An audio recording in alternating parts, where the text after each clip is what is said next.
More now on the war in Ukraine. President Zelensky says territory remains the most difficult issue facing the US-led peace talks. Ukraine has repeatedly rejected Russian demands to give up the regions of Luhansk and Donetsk known as the Donbas. Seizing that territory remains one of President Putin's goals. Russian forces continue to advance there and now control about 85% of the two regions. Our defense correspondent Jonathan Beale has been talking to Ukrainian soldiers. We're heading east where Russia's still advancing towards Donetsk, the region which may decide whether these US-led peace talks fail or succeed. The trains no longer run there as the fighting gets closer. This is now the end of the line. It's where they wait to get their train out of danger. For Andrei and Polina, it's also the end of their own brief encounter. When will you see each other again? When? We don't know. Laughter, you don't know. We don't know. She's returning home to relative safety. Andrei is going back to the front line. Peace talks.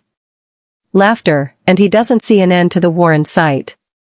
He describes the peace talks as chatter, just chatter. Will it happen?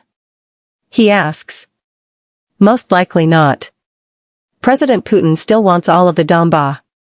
On their way out, some soldiers on leave will have a brief respite from the fighting, tired and exhausted. But Denis says after so much sacrifice, they're still not ready to give up. No one's giving it up. Nobody will give. Putin Donbas. No way. It's our land. But there's been a steady stream of desertions. Siri, not his real name, is now in hiding.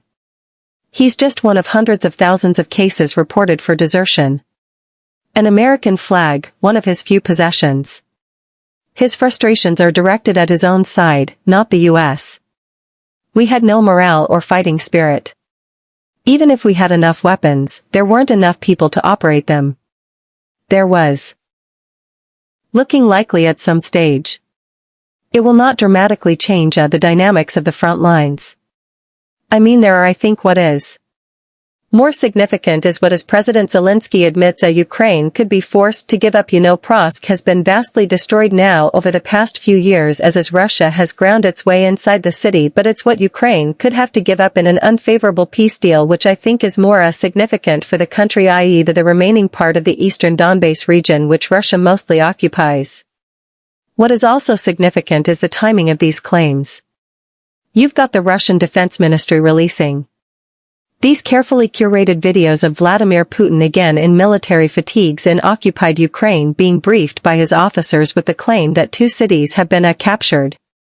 There may be some battlefield reality to those claims, but also we have to consider that this US delegation, Steve Witkoff, Jared Kushner are going to arrive in the Kremlin today, where the Americans and certainly the Ukrainians will be hoping that Russia can be convinced to compromise to pause fighting in any way.